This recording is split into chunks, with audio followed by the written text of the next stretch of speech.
Hello students, myself miss दिव्या आंबले. आपण मागच्या लेक्चरमध्ये limit Superior and inferior and Cauchy sequence हा टॉपिक स्टार्ट केलेला. ठीक आहे. आपण लिमिट सुपिरियर म्हणजे काय, लिमिट इन्फिरियर म्हणजे काय हे बघितलं मागच्या लेक्चरमध्ये. ठीक आहे. आता नेक्स्ट एक्झाम्पल बघा. If sequence S N is equal to sine N pi by two where N equal to 1 to infinity then find limit inferior of S N. ठीक आहे. लिमिट इन्फिरियर म्हणजेच काय, काय काढणार आपण, ग्रेटेस्ट लोअर बाउंड काढणार. ठीक आहे. मग सोल्युशन बघा. Given sequence S N is equal to sine N pi by two N running from 1 to infinity. मग आपल्याला माहिती आहे साइन एक्सचा ग्राफ कसा असतोय, वेव असते. ठीक आहे. कुठून स्टार्ट होते आहे, 1 0 -1 0 1 0 -1 अशी वेव मिळते आपल्याला. ठीक आहे. मग आपल्याला काय मिळेल याच्या व्हॅल्यूज 1 0 -1 0 1 0 -1 अँड सो ऑन. ठीक आहे. आता ही जी आपल्याला सिक्वेन्स मिळाली ती फर्स्ट काय असते, S1 S2 S3 असं असते. ठीक आहे. आणि आपल्याला माहिती आहे, बघितलं आपण मागच्या लेक्चरमध्ये, MN म्हणजे काय असते, greatest lower bound of SN SN+1 SN+2 and so on. मग M1 काय, एनच्या ठिकाणी 1 ठेवल्यावर काय मिळेल, M1 is equal to greatest lower bound of S1 S2 S3 and so on. म्हणजेच greatest lower bound of 1 0 -1 0 1 0 and so on. ठीक आहे. मग आता आपल्याला काय मिळेल, ह्याच्यातला ग्रेटेस्ट लोअर बाउंड कोणता असेल, -1 असेल. ठीक आहे. मग आन्सर काय आलं, -1. तसंच M2 काय मिळेल, ग्रेटेस्ट लोअर बाउंड ऑफ, आता इथं M2 आहे म्हणजे S2 पासून स्टार्ट होणार. ठीक आहे. S2 S3 S4 and so on. म्हणजेच greatest lower bound of 0 -1 0 1 0 and so on. आता ह्याची व्हॅल्यू पण काय मिळेल आपल्याला, यातला सगळ्यात ग्रेटेस्ट लोअर बाउंड कोणता असेल, -1 असेल. तसंच M3 is equal to greatest lower bound of S3 S4 S5 and so on. मग greatest lower bound of S3 म्हणजे थर्ड व्हॅल्यूपासून स्टार्ट होणार. ठीक आहे. -1 0 1 0 -1 अँड सो ऑन. मग ह्याचं पण आन्सर काय मिळेल, -1 मिळेल. म्हणजेच ही आपल्याला काय मिळाली, कॉन्स्टंट सिक्वेन्स मिळाली. ठीक आहे. मग MN सगळ्या MNच्या व्हॅल्यू काय मिळाल्या, -1. म्हणजेच MN ही काय झाली, कॉन्व्हर्जंट सिक्वेन्स झाली. मग सिक्वेन्स MN काय मिळाली, -1 where n running from 1 to infinity. Therefore आपल्याला काय काढायचं असते, limit N tends to infinity MNची व्हॅल्यू काढायची असते. म्हणजेच limit N tends to infinity MNच्या सगळ्या व्हॅल्यू काय मिळाल्या, -1. मग ह्याचं लिमिट काढल्यावर व्हॅल्यू काय मिळेल, -1. मग देअरफोर आपल्याला लिमिट इन्फिरियर SN म्हणजेच लिमिट MNची व्हॅल्यू काय मिळाली, -1. ठीक आहे. नेक्स्ट एक्झाम्पल बघा. If sequence SN is equal to 10⁻100 1 -1 1 -1 1 -1 and so on. आणि इथं आपल्याला काय करायचं आहे, फाइंड लिमिट इन्फिरियर SN काढायचं आहे. मग आपल्याला इथं सिक्वेन्स ऑलरेडी दिली आहे. Given SN is equal to 10⁻100 1 -1 1 -1 and so on. आता लिमिट इन्फिरियर म्हणजेच आपल्याला ग्रेटेस्ट लोअर बाउंड काढायचं. ठीक आहे. आणि we know MN is equal to greatest lower bound of SN SN+1 SN+2 and so on. मग M1 यांची व्हॅल्यू 1 टाकल्यावर काय मिळेल, greatest lower bound of S1 S2 S3 and so on. मग ग्रेटेस्ट लोअर बाउंड ऑफ दिलेली sequence लिहिली. मग ह्यातलं greatest lower bound काय मिळेल, -1 मिळेल. ठीक आहे. तसंच M2ची व्हॅल्यू काढली, greatest lower bound of S2 S3 S4 and so on. म्हणजेच फर्स्ट व्हॅल्यू जाणार S2 पासून. मग 1 -1 1 -1. मग ह्याची पण आपल्याला ग्रेटेस्ट लोअर बाउंड काय मिळेल, -1. तसंच M3ची व्हॅल्यू पण काय मिळेल, -1 मिळेल. म्हणजे सगळ्या MNची व्हॅल्यू काय मिळते, -1 मिळते. म्हणजेच ती सिक्वेन्स काय झाली, कॉन्व्हर्जंट, कारण ती कॉन्स्टंट सिक्वेन्स मिळाली. मग therefore MN is convergent sequence. मग therefore sequence MN is equal to -1 for all values of n. ठीक आहे. मग लिमिट आपण MNचं लिमिट घेतलं तर काय मिळेल, limit n tends to infinity सगळे MN म्हणजेच काय, -1. -1चं लिमिट काय येईल, -1. मग देअरफोर लिमिट इन्फिरियर SN म्हणजेच लिमिट MN काय मिळेल, -1. ठीक आहे. आता नेक्स्ट एक थेरम आहे. If sequence SN is convergent sequence of real numbers then limit superior SN is equal to limit SN. हे आपल्याला प्रूव्ह करायचं आहे. कधी जर SN ही कॉन्व्हर्जंट सिक्वेन्स असेल तर आपल्याला limit superior SN is equal to limit SN म्हणजे ते दोन्ही इक्वल मिळतात. मग प्रूफ बघा. Given sequence SN is convergent sequence.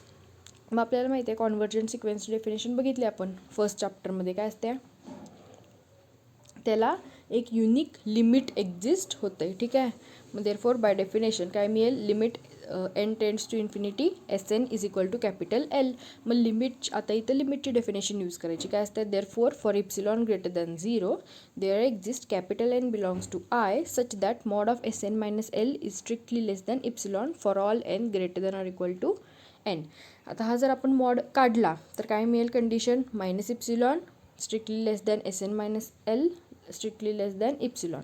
मग हा जो मधला L आहे, ठीक आहे, मिडलमध्ये जो -L आहे तो लेफ्ट आणि राईट हँड साईडला गेल्यावर तो काय होईल, +L होईल. मग कंडिशन काय मिळेल, this implies L - epsilon is less than S N is less than L plus epsilon.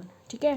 आणि अजून एक काय कंडिशन दिली आहे, since S N is convergent sequence it is bounded. ठीक आहे. ती कॉन्व्हर्जंट सिक्वेन्स असल्यामुळे ती काय मिळेल, बाउंडेड मिळेल.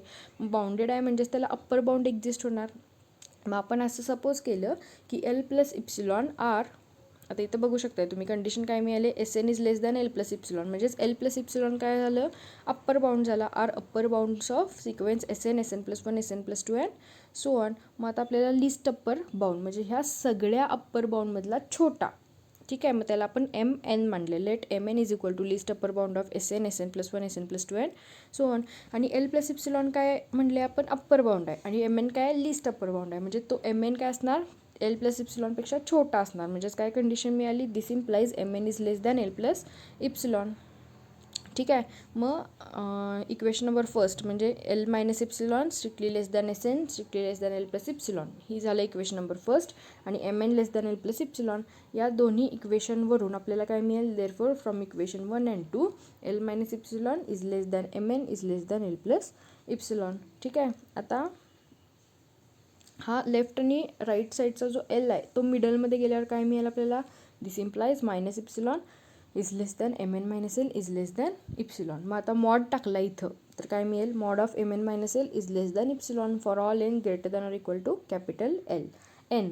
मग ही कशाची डेफिनेशन आहे, लिमिटची आहे. म्हणजेच काय मिळेल, limit N tends to infinity M N is equal to capital L. M N म्हणजेच काय असते, सुपिरियर ऑफ एस एन. म्हणजेच लिमिट एन टेंड्स टू, हे कॅपिटल एम एन म्हणजे सुपिरियर ऑफ एस एन आणि स्मॉल एम एन म्हणजे inferior of S N. ठीक आहे. मग limit superior of S N is equal to limit M N is equal to काय मिळालं, capital L मिळालं. म्हणजेच आणि आपण एल काय मानलेलं स्टार्टिंगला, एस एनचं लिमिट मानलेलं. म्हणजेच काय मिळालं इथं आपल्याला, limit superior S N is equal to limit S N. हेच आपल्याला काय करायचं होतं, प्रूव्ह करायचं होतं. आता हा कसा आपण सुपिरियरसाठी प्रूव्ह केला थेरम, तसाच नेक्स्ट थेरम आहे इन्फिरियरसाठी. Theorem number second, if sequence S N is convergent sequence of real number then limit inferior S N is equal to limit S N. ठीक आहे. फक्त सुपिरियरच्या जागी इन्फिरियर आहे. बघा proof, given S N is a convergent sequence, convergent आहे म्हणजेच त्याला लिमिट एक्झिस्ट होणार. मग देअरफॉर आपण असं सपोज केलं की लिमिट एस एन काय आहे, कॅपिटल एल आहे. मग लिमिटच्या डेफिनेशननुसार काय मिळेल, therefore for epsilon greater than 0 there exist N belongs to I such that mod of S N minus L is less than epsilon for all N greater than or equal to capital L. This implies, आता mod आपण काढला तर काय मिळेल, minus epsilon less than S N minus L less than epsilon. आणि मधला जो L आहे तो लेफ्ट आणि राईट हँड साईडला गेल्यावर काय होईल, प्लस एल होईल. म्हणजे काय मिळेल कंडिशन, दिस implies L minus epsilon less than S N less than L plus epsilon. मग सिन्स एस एन इज आपल्याला माहिती आहे काय दिले, कॉन्व्हर्जंट दिले आहे म्हणजे ती काय बाउंडेड आहे. ठीक आहे. Since S N is convergent sequence it is bounded. मग आता आपण स्मॉल एम एन घेणार कारण आपल्याला इन्फिरियरचा थेरम प्रूव्ह करायचा आहे. मग स्मॉल एम एन काय असतोय, greatest lower bound of sequence S N plus one S N plus two and so on. मग आपण असं, मग काय मिळेल, आता इथे तुम्ही बघू शकता काय कंडिशन आहे, L minus epsilon is less than S N. म्हणजेच एल मायनस इप्सिलॉन काय लोअर बाउंड्स आहेत एस एनसाठी. ठीक आहे. Here L minus epsilon are lower bounds of S N plus one S N plus two and so on. म्हणजेच काय मिळेल, आणि एम एन काय घेतलं आहे आपण, ग्रेटेस्ट लोअर बाउंड म्हणजे तो मोठा आहे. म्हणजे कंडिशन काय मिळाली, L minus epsilon is less than M N. ठीक आहे. देअरफॉर काय मिळेल condition, L minus epsilon less than M N less than L plus epsilon. मग मॉड टाकल्यावर काय मिळेल आपल्याला, this implies mod of M N आणि एल काय केला मध्ये घेतला, लेफ्ट आणि राईट साईडला आहे तो, मध्ये गेल्यावर काय होईल, मायनस एल होईल. ठीक आहे. मग mod of M N minus L is less than epsilon for all N greater than or equal to N. ही कशाची डेफिनेशन आहे, लिमिटची डेफिनेशन आहे. मग काय मिळेल, limit M N is equal to capital L मिळेल. आणि एम एन म्हणजेच काय, limit inferior S N is equal to limit M N is equal to L. आणि कॅपिटल एल आपण कशाच्या लिमिटला मानले, स्टार्टिंगला एस एनच्या लिमिटला मानले. ठीक आहे. म्हणजेच आपल्याला काय मिळालं, this proves that limit inferior S N is equal to limit S N जेव्हा सिक्वेन्स